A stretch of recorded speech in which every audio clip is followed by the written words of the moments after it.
సంవత్సరాల తరబడి ఎన్ని మందులు వాడినా మీ మోకాల నొప్పులు తగ్గట్లేదా? ప్రాణ పెయిన్ క్లినిక్ లో అత్యాధునిక చికిత్స. అంటే నా భర్త నా మాట వినాలని అనుకునేదానండి. అందుకోసం ఆయన్ని చాలా నరకం పెట్టాను సార్. అందుకని ఆయన ఇంట్లోంచి వెళ్ళిపోయారండి. నా కళ్ళకి కనిపించకుండా మొత్తం అంతా ఆమె చేసిందండి. ఒక బంధం ఏర్పడిన తర్వాత గ్రిప్పులు పెట్టాలేంటి, లైన్లు పెట్టాలేంటి, లూపులు పెట్టాలేంటి? మంచి కోరినట్టే నమ్మించిందండి. నా మంచి కోసమే చెప్తున్నారని వినే కదండి నా కాపురాన్ని పాడు చేసుకున్నాను నేను. నా తోటకోళ్ళు నాతో మాట్లాడట్లేదండి. చాలా మాట్లాడినా కూడా చాలా చులకనగా చూస్తుంది ఇప్పుడు. యోగక్షేమాలు తెలుసుకోవాలి కదా, అతను ఎలా ఉన్నాడు, అసలు ఉన్నారా అంటే సారీ ఆయన ఉన్నారో లేదో అని భయం అండి. ఒకప్పుడు ఎంతో సంతోషంగా ఉండేవాడు అండి.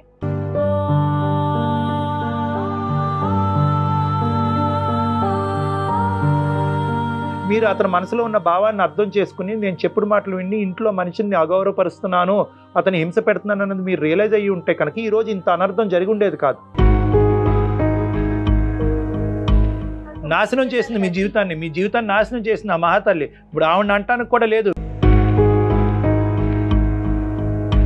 ఒక మనిషి వెళ్ళిపోయాడంటే అసలు ఎంత బాధపడి ఉంటాడండి.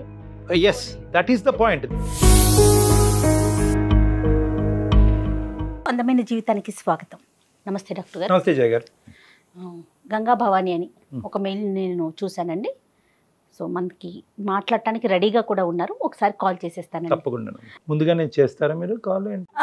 నేను మాట్లాడానండి, ఎందుకంటే కొంచెం పనుల మీద హడావుడిలో ఉంటారు కదా. సో ఒకసారి కాల్ చేస్తామండి అని బ్రీఫ్ గా కొంచెం టైమింగ్స్ ప్రిపేర్ చేసి ఉంచుతున్నానండి. అప్పటికప్పుడు అనేసరికి వాళ్ళకి ఇబ్బంది కదా కళ్యాణ్ జీ. కరెక్ట్.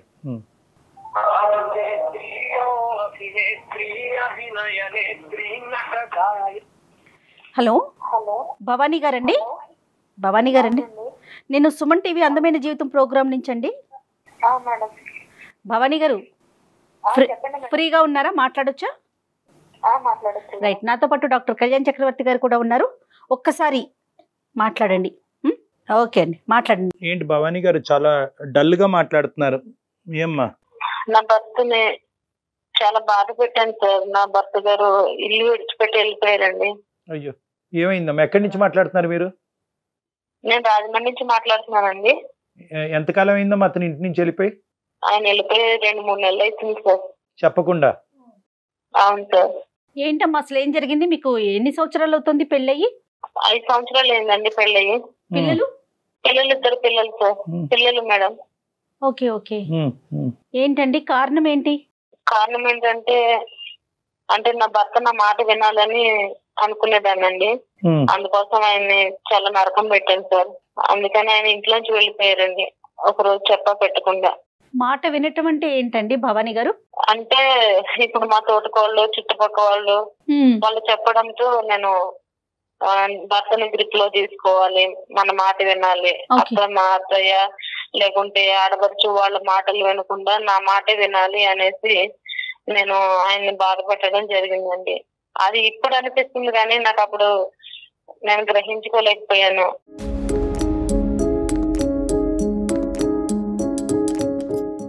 నా పిల్లల్ని చాలా బాగా ఎంతో ఏడుస్తున్నారండి. నేను కూడా ఎంతో ఏడుస్తున్నాను, ఎందుకంటే ఇల్లు విడిచిపెట్టి వెళ్ళిపోయారు కదా. ఇక్కడి వరకు వచ్చేంత వరకు అర్థం కాదమ్మా మనకి. కానీ ఏంటమ్మా, ఏ మాటలు చెప్పేవారు, ఏం వినేవారు, ఏం అడిగి అతన్ని హింస పెట్టేవారు? ఆయన ఉన్నప్పుడు పొద్దున్నే లేచి టీ కూడా పెట్టేదాన్ని కాదండి. అంటే నా మాటే వినాలి, నాతోనే ఉండాలి, నేను చెప్పిందల్లా చెయ్యాలి అనేసి. ఇలా ఉండమని మీకు ఎవరు చెప్పారండి? నాకు మా పక్కింటి వాళ్ళు చెప్పేటోళ్ళండి, మా తోటకోళ్ళు కూడా అండి. మా తోటకోళ్ళండి ఆమె కనిపించకుండా అంతా చేసిందండి. నా కళ్ళకి కనిపించకుండా మొత్తం అంతా ఆమె చేసిందండి.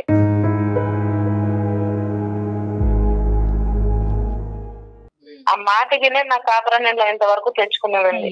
కదమ్మా, ఇప్పుడు నీ ఇంట్లో ఏంటి లెక్క అన్నది నీకు బాగా అర్థం అవుతుంది కదా. 5 సంవత్సరాలు 2 పిల్లకన్నా నువ్వు అసలు నీ భర్త ఏంటి, అతని ఇష్టాలు అయిష్టాలు ఏంటి, ఎక్కడ ఎండగట్టచ్చు, ఎక్కడ అడగచ్చు, ఎక్కడ అడగకూడదు అనే ఎస్టిమేషన్ నీకుండాలి కదమ్మా. అతన్ని వేరే వాళ్ళు చెప్పేది ఏంటి? ఎంత బ్రెయిన్ వాష్ చేసినా కూడా నీ కాపురం గురించి వేరే వాళ్ళు బ్రెయిన్ వాష్ చేయటం ఏంటి?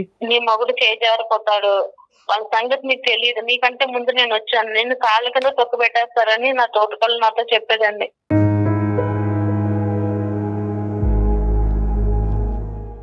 ఇలా చేస్తాను నీ మొగుడు నీకు నీ మాట వింటాడు, లైన్ లోకి వస్తాడు అని చెప్పేసి లేడమ్మా. అంటే నా మాట వినాలని, నా మాట నీ గ్రిప్ లో పెట్టుకోయి. 4-5 సంవత్సరాలు అయింది పెళ్ళయి, చూడు నా మాట ఎలా వింటున్నా.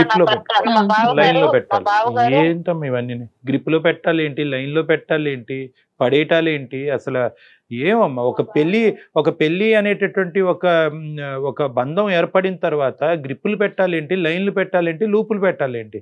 ఇవన్నీ మా బావగారు మా తోడుకోళ్ళు వెనకాలే కుక్కలాగా తిరిగేటోడండి. ఆయన చూసావా నేను చెప్పినట్టు ఎట్లా చేస్తున్నాడో, 5 ఏళ్ళు అయింది నువ్వు ఇంతవరకు కూడా నేను మొగుడిని గ్రిప్ లో పెట్టుకోలేకపోయావు, చెప్పు చేతల్లో పెట్టుకోలేకపోయి, ఇలా ఉంటే నేను చెప్పు కింద తొక్కు పెట్టేస్తుంది. నీ ఆడపడుచు అత్తగారు కూడా ఫస్ట్ లో నన్ను కూడా ఎంతే బాధ పెట్టారు, నేను ఇప్పుడు చూడు ఎట్లా ఉన్నాను, ఎంత హ్యాపీగా ఉన్నాను అంటే మా మాటలు తినేసి నేను ఇంతవరకు చేసుకున్నానండి. కాదండి, మీ భర్త వల్ల మీరు ఎక్కడైనా ఇబ్బంది పడ్డారా వాళ్ళ మాటలు వినక ముందు? నా భర్త వల్ల ఇబ్బంది ఏం పడలేదండి, చాలా హ్యాపీగా ఉండేవాళ్ళం, చాలా సరదాగా ఉండేవాళ్ళం, నవ్వించేవాళ్ళు, బయటికి వెళ్ళేవాళ్ళం, చాలా పచ్చిగా ఉండేవాళ్ళం అండి. బాధపడతావేమో అనే భయంతో ముందుగానే గ్రౌండ్ ప్రిపేర్ చేసుకున్నారు మీరు, అది మీ దరిద్రం అవునండి. కాదమ్మా, ఇప్పుడు వీళ్ళందరూ ఇలాగ నీకు ఈ విధంగా చెప్పడం వెనకాతలు ఏమన్నా దురుద్దేశం ఉందా, లేదంటే వాళ్ళు మంచి కోరే చెప్పారా నీకు? మంచి కోరినట్టే నమ్మించిందండి, నా మంచి కోసమే చెప్తున్నారని వినే కదండి నా కాపురాన్ని పాడు చేసుకున్నాను నేను. అంటే ఇప్పుడు 2 నెలల క్రితం అతను వెళ్ళిపోవడంతో వీళ్ళందరూ ఆనందపడుతున్నారా? వీళ్ళందరూ ఆనందపడుతున్నారు. నా తోటకోళ్ళు నాతో మాట్లాడట్లేదండి, చాలా మాట్లాడినా కూడా చాలా చులకనగా చూస్తుంది ఇప్పుడు. కదా, ఎక్కడున్నారమ్మా మీ ఆయన? ఎక్కడున్నారు? పోలీస్ కంప్లైంట్ ఏమన్నా ఇచ్చారా? ఎక్కడున్నాడు? ఎక్కడ వాళ్ళ ఇంటికి పోయాడా? ఎక్కడున్నాడు? ఇంతకు ముందు ఒకసారి అలాగే వెళ్ళిపోయారండి, తిరిగి వచ్చారు. అప్పుడు నేను మాట్లాడలేదు, పిల్లలతో ఫోన్ చేపించి మాట్లాడితే వచ్చారు. ఎక్కడున్నా అంటే ఏం చెప్పలేదు, వచ్చారు. ఇప్పుడు వెళ్ళిపోయిన తర్వాత నేను ఇంకా ఫోన్ చేయలేదండి. యోగక్షేమాలు తెలుసుకోవాలి కదా, అతను ఎలా ఉన్నాడు, అసలు ఉన్నారా అంటే సారీ ఆయన ఉన్నారో లేదో అనేది భయం అండి. ఒకప్పుడు ఎంతో సంతోషంగా ఉండేవాడు అండి, ఆ మాటలు ఎంతో నాశనం చేశాడు.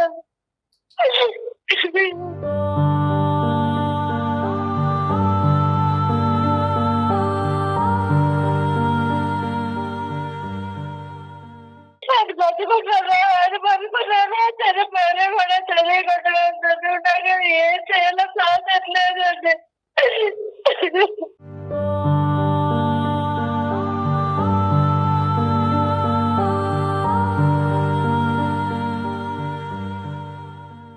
భవానీ గారు, ఫస్ట్ ఒక్క నిమిషం అమ్మ, ఒక్కసారి నిన్ను కంట్రోల్ చేసుకున్న ఒక్క మాట ఆలకించు. ఇప్పుడు ఏ కారణం చేతి జరిగింది అనేది ఫస్ట్ ప్రయారిటీ కాదు, దాని గురించి మనం మాట్లాడుకుందాం, అది సెకండరీ. ఫస్ట్ ప్రైమరీగా ఏంటంటే అతని యోగక్షేమాల గురించి తెలుసుకోవాలి. అతను ఎక్కడున్నాడు, పోలీస్ కంప్లైంట్ పెట్టాలా, వాళ్ళకి చెప్పాలా, నువ్వు ఎటువంటి సపోర్ట్ తీసుకోవాలి, ఎవరికి ఫోన్ చేయాలి? ఇప్పుడు వరకు అతనికి నువ్వు ఫోన్ చేయకపోవటం ఏంటమ్మా? ఆయన మాటలు విని అతన్ని ఎంత బాధ పెట్టారంటే, వచ్చిన దగ్గరకు వచ్చినా కూడా అన్నం కూడా పెట్టేదాన్ని కదండి. ఇంత బాధ పెట్టా నాకు ఇప్పుడు అర్థమవుతుందండి. మనిషి దూరం అయ్యాక ఆలోచిస్తూ నేను ఎంత మూర్ఖంగా ఉన్నానో నాకు ఇప్పుడు అర్థమవుతుందండి.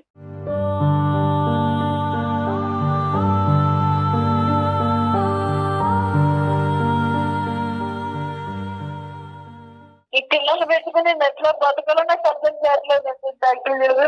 అమ్మ, ఇప్పుడు ఫస్ట్ అండ్ ఫార్మోస్ట్ అతను ఎక్కడున్నారు, ఎలా ఉన్నారో దాన్ని కనుక్కోవటం అనేటటువంటిది ఇంపార్టెంట్. అది మీరు కనుక్కున్నా మాకు అతని నెంబరు, అతను వాళ్ళకి సంబంధించినటువంటి వాళ్ళ నెంబర్ ఇచ్చినా కూడా మేము కూడా మా టీం ద్వారా మేము కనుక్కునే ప్రయత్నం చేస్తాం. ఇప్పుడు అతను వెతికేటటువంటి ప్రయత్నం, అతను వేరే అబౌట్స్ ఏమైనా తెలిసినాయా, దానికి మా సహకారం ఏమైనా కావాలా అని అడుగుతున్నానమ్మా. అవునండి డాక్టర్ గారు, ఆయన ఎక్కడున్నారో తెలియలేదండి. ఫోన్ నెంబర్ ఏమవుతుందండి, కాల్ చేస్తే ఏమొస్తుంది ఆన్సరు? కాల్ చేస్తే నాకు రెస్పాన్సిబుల్ అవుతుందండి. ఓకే, మరి పోలీస్ కంప్లైంట్ ఇవ్వాలి కదమ్మా. అతను క్షేమంగా ఉన్నారా అమ్మా? ఇచ్చామండి, అయినా సరే ఏమేమి నాకు ఆచూకీ తెలియలేదు. వాళ్ళ పేరెంట్స్ కి తెలిసిందా, వాళ్ళ కుటుంబ సభ్యులకు తెలిసిందా ఈ విషయం? తెలిసిందండి, అందరూ నన్నే తిట్టుకొస్తున్నారండి. ఎందుకంటే అతను అంటే ఇంకా ఏమి న్యూస్ లేదమ్మా ఎటువైపు నుంచి కూడా? లేదండి, ఏం ఆచూకీ లేదనండి. ఆచూకీ లేదనే కదండి నేను మెయిల్ చేసింది మీకు. మేము మా సోర్సెస్ ద్వారా కూడా మేము కనుక్కునే ప్రయత్నం చేస్తాము, ట్రై చేస్తామండి మా టీం ద్వారా. కానీ ఇక్కడ ఏంటంటేనమ్మా ఈ రోజు అతను క్షేమంగానే ఉంటాడు అనే నమ్మకంతోనే మనం మాట్లాడుకుందాం అమ్మా.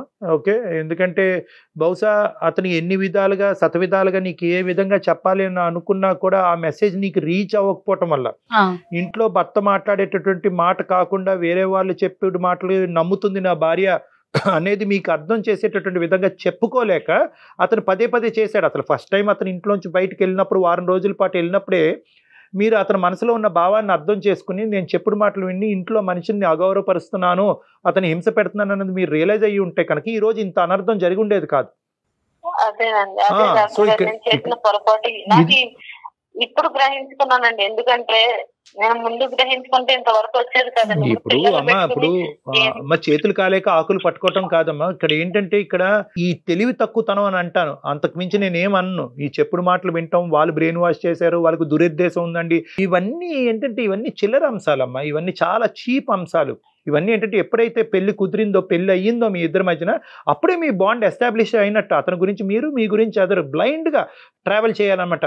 ఇంకా అక్కడ చెప్పుడు మాటలు, గ్రిప్పులో పెట్టుకోవటాలు, ఏవేవో ఇవన్నీ మనం చాలా వింటూ ఉంటాం. ఇది కలపండి, అది కలపండి, అది నెత్తుకు రాయండి, ఇచ్చేయండి, ఇలాంటివి ఏవేవో చేస్తూ ఉంటారు. ఇవన్నీ కూడా అమాయకమైనటువంటి చర్యలు, పనికిరాని చర్యలు, బంధాన్ని ఇంకా బలహీనపరిచేటటువంటి చర్యలు ఇవన్నీ. సో ఇప్పటికైనా కూడా నువ్వు అర్థం చేసుకోవాల్సింది ఏంటంటే, ఈరోజు నీ కళ్ళ ద్వారా, నీ మనసు ద్వారా నీ బంధాన్ని నువ్వు చూడాలి, నీ భర్తను నువ్వు చూసుకోవాలి. అతను నీ కళ్ళకి ఏదైతే కనిపిస్తున్నాడో అదే నిజం. వాళ్ళ ఇంట్లో జరిగినటువంటి స్టోరీని తీసుకొచ్చి మన ఇంట్లోకి పూసేటటువంటి ప్రయత్నం చేయకూడదు. వాళ్ళు ఏదో చేశారు కాబట్టి మనం అలా చేస్తే కనుక ఇక్కడ బంధం బలపడుతుంది అనే పిచ్చి ఆలోచనలు కరెక్ట్ కాదు ఇక్కడ. సో ఇక్కడ నీ గురించే చెప్పట్లేదు, ఇది ఇలాంటి సంఘటనలు జరగకముందే అటువైపు ఇంకెవరైనా కూడా మన వాళ్ళు ఈ కార్యక్రమం చూస్తుంటే కనుక వాళ్ళందరికీ కూడా, అటువంటి ఆడవాళ్ళందరికీ కూడా, అటువంటి మగవాళ్ళందరికీ కూడా మనం చెప్పే మెసేజ్ ఏంటంటే, మీ కళ్ళ ద్వారా ఈ బంధాన్ని ఎలా అయితే చూస్తున్నారో, మీ కళ్ళ ద్వారా మీ పార్ట్నర్ని, మీ మనసు ద్వారా మీ పార్ట్నర్ని ఏదైతే చూస్తున్నారో ఆ అసెస్మెంటే కరెక్ట్. ఎవరైతే బయట నుంచి వచ్చి మా జీవితంలో ఇలా జరిగింది, అప్పుడు మేము ఈ చర్య తీసుకోవటం వల్ల మేము జాగ్రత్త పడ్డాం, లేదంటే ఇన్వాల్వ్ అవ్వటం కరెక్ట్ కాదు, అదొకటిని. మేము ఈ చర్య తీసుకోకపోవటం వల్ల మా జీవితంలో ఈ అనర్థం జరిగింది కాబట్టి నువ్వు తొందరగా ఈ చర్య తీసుకో అంటే కనుక, వాళ్ళు మంచి ఉద్దేశంతో చెప్పినా, దురుద్దేశంతో చెప్పినా, అక్కడ ఫిల్టర్ మెకానిజం అనేటటువంటిది, అక్కడ వారదనేటటువంటిది మీ ఆలోచన శైలి, మీ ఆలోచన శైలి, మీ అనుభవాలు, మీ భర్తతో మీకు ఉండేటటువంటి బాండింగ్ వల్ల మీరు అది ఫిల్టర్ చేసి అప్పుడు మీరు ఏదైనా రియాక్ట్ అవ్వగండి. అంతేగాని వాళ్ళు ఇది చెప్పారండి కాబట్టి ఇది నేను చేసేసానంటే కనుక ఇప్పుడు సఫర్ అవుతుంది ఎవరు బాధపడుతున్నారు? మీరు, మీ పిల్లలు బాధపడుతున్నారు. వాళ్ళకేంటి ఆవిడ అనవసరం అమ్మా, ఆవిడ చులకం చేస్తే ఏంటంటే అమ్మా, మొత్తం అంతా నాశనం చేసింది మీ జీవితాన్ని నాశనం చేసింది ఆ మహాతల్లి. ఇప్పుడు ఆవిడ అంటానికి కూడా లేదు, విన్నటువంటి నీ బుద్ధి ఎక్కడ పోయిందమ్మా? నీ బుద్ధి పోయింది కదా. ఇప్పుడు తను మంచిగానే ఉన్నారండి, తన ఫ్యామిలీతో బాగున్నారా?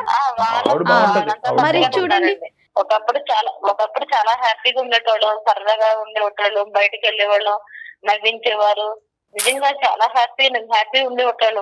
నేను ఏంటంటే ఆ మాట విని మొత్తం నేనే నీ సైకాలజీలో ఒక కీలకమైన లోపం ఉందమ్మా. ఏంటంటే నువ్వు ఆ చెడు సైడ్ ఆఫ్ జీవితాలని చూస్తున్నావు. ఇలాంటివి ఈ కార్యక్రమాలన్నీ చేయకుండా హ్యాపీగా జీవించేటటువంటి భార్యాభర్తలు నువ్వు చూడట్లే.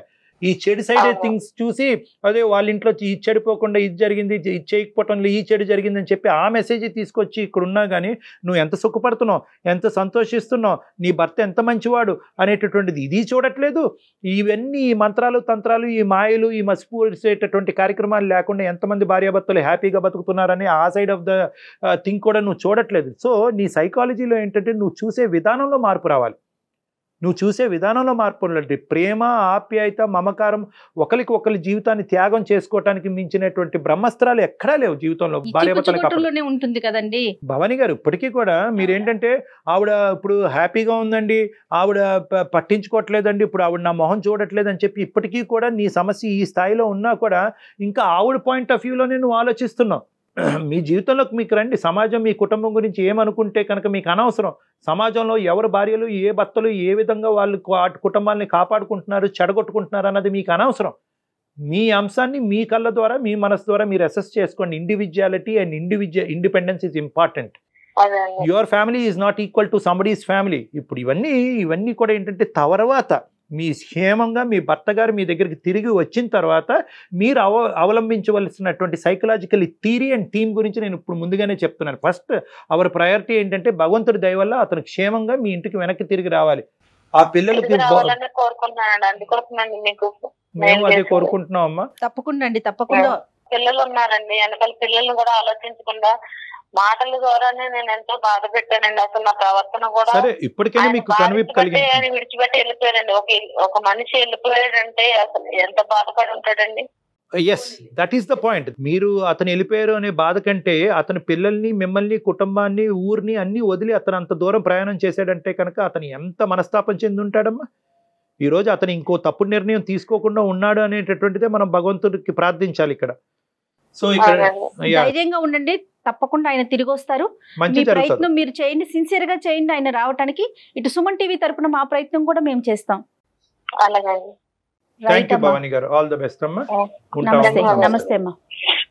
కానీ ఎన్ని విచిత్రమైన సంఘటనలు వింటున్నాము కళ్యాణ్ గారు. చెప్పుడు మాటల వల్ల అసలు ఆ గ్రిప్ లో పెట్టుకోవటాలు, ఆ మాటలు, ఆ పదాలే వినటానికి చాలా, అంటే ఇలా కూడా ఆలోచిస్తున్నారా అని అనిపిస్తా ఉంది. ఇప్పుడు చూడండి అమ్మా, అందరూ కూడా చూసేటటువంటి వాళ్ళు అందరూ కూడా ఈ కాలర్ యొక్క సంభాషణ మీరు వింటే కనుక టూ లిటిల్ టూ లేట్. ఆవిడ చాలా లేట్గా తన జీవితంలో ఇప్పుడు రియలైజ్ అయ్యింది. ఇప్పుడు అతను రావాలి, ఆవిడ మారి మళ్ళీ ఒక కొత్త జీవితాన్ని ప్రారంభించాలని మనం కోరుకున్నా కూడా ఒక మనిషి ఒక 2-3 నెలల పాటు కనిపించకుండా, పోలీసులకి తెలియకుండా ఫోన్ స్విచ్ ఆఫ్ చేసి వెళ్ళిపోయాడు అంటే కనుక బహుశా ఈ స్థాయి పరిస్థితి అందరికీ రాకపోవచ్చు. కానీ ఒకే ఇంట్లో ఉంటూ ఇలా భర్తను అనుమానిస్తూ భర్తను భార్యను కానీ, భార్యను భర్తను కానీ అనుమానిస్తూ వేరే వాళ్ళు చెప్పారు కాబట్టి వాళ్ళకి ఇది కరెక్ట్ అయింది కాబట్టి మన జీవితంలో ఇది కరెక్ట్ అవుతుంది అని చెప్పి బ్లైండ్ గా వేరే వాళ్ళ ప్రిన్సిపల్ మన కుటుంబంలో తీసుకొచ్చి పెయింట్ చేయటం అనేటటువంటిది కరెక్ట్ కాదు.